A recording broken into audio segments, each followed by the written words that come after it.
ఒక మాటలో చెప్పాలంటే ఇప్పుడే మంత్రి గారు ఒక మాట అన్నారు. నేను 1978లో ఎమ్మెల్యే అయ్యాను. అక్కడి నుంచి మంత్రి అయ్యాను, ముఖ్యమంత్రి అయ్యాను, రాజకీయాల్లో బిజీగా ఉన్నాను. కానీ ఏ రోజు కూడా నేను పేరెంట్స్ కమిటీ మీటింగ్కి లోకేష్ స్కూల్కి వెళ్ళా, కాలేజీకి వెళ్ళా, ఎప్పుడూ వెళ్ళలేదు. కానీ మా మిస్సెస్ అయితే నిరంతరం పర్యవేక్షించి బాగా చదివించాలని ఆలోచించడమే కాకుండా అన్ని మీటింగులకు వెళ్లి కడకు స్టాన్ఫోర్డ్ వరకు చదివించడానికి కృషి చేసిన వ్యక్తి మా మిస్సెస్. అది తల్లి ప్రాధాన్యత. ఇక్కడ కూడా నేను చూస్తున్నా మిమ్మల్ని అందరినీ. ఈరోజు మీరు చూస్తే పిల్లలు ఎంతమంది ఉన్నారు? చేలు పైకెత్తండి. పిల్లలు ఓకే, దించండి, చేలు దించండి.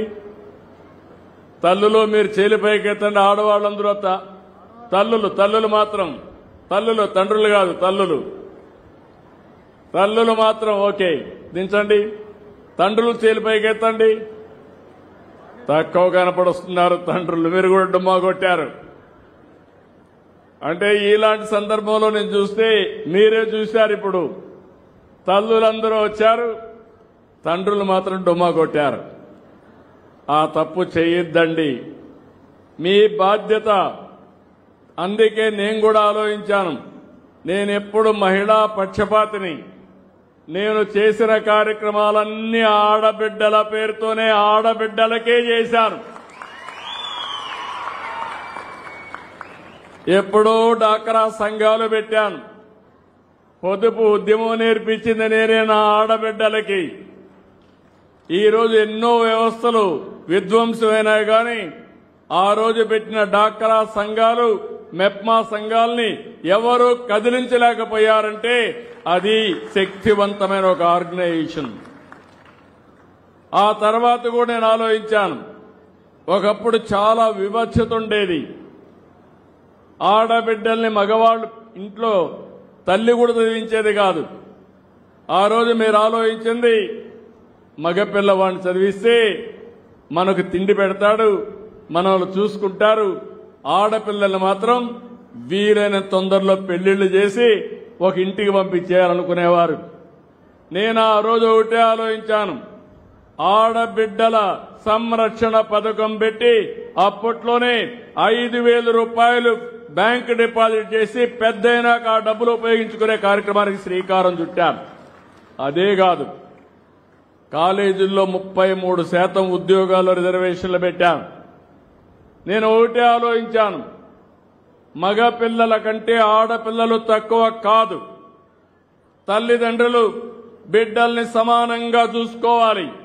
ఆ స్ఫూర్తితోనే ఈరోజు ఎంతమంది పిల్లలుంటే అంతమంది పిల్లలకి తల్లికి వందనం ఇచ్చాం. ఈరోజు ఇక్కడ చూస్తే ఓసారి మనం చేసే కార్యక్రమాలు ఒక చరిత్రకు శ్రీకారం చుడతాయి. అదే నేను ఒకే బిడ్డకిస్తే ఒకరు మాత్రం చదివిస్తారు. ముగ్గురిని లేకుంటే నలుగురిని ఈరోజు నేను చూస్తున్నాను. ఇక్కడ నా పక్కన కూర్చున్న వాళ్ళిద్దరికీ 4 పిల్లలకి తల్లికి వందనం వస్తా ఉంది. కొంతమంది 6-7 మందికి వచ్చింది. అదొక శుభ పరిణామం. నేను చాలా ఆనందంగా ఫీల్ అవుతున్నా.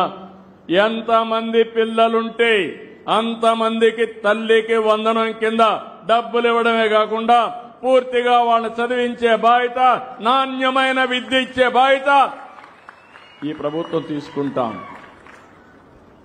అందుకనే ఈరోజు మీరు చూసినప్పుడు ఒక మంచి సంకల్పం. ఇప్పుడే మంత్రి గారు చెప్పారు, ఒక మాట అన్నారు. ఆయన అడిగినప్పుడు నేను అందరినీ కూడా కొంచెం కన్సల్ట్ చేసినప్పుడు ఏ పోర్ట్ఫోలియో తీసుకుంటారంటే, కాదు నేను విద్యాశాఖే తీసుకుంటా, దీనివల్ల పిల్లల భవిష్యత్తు బాగా చేసే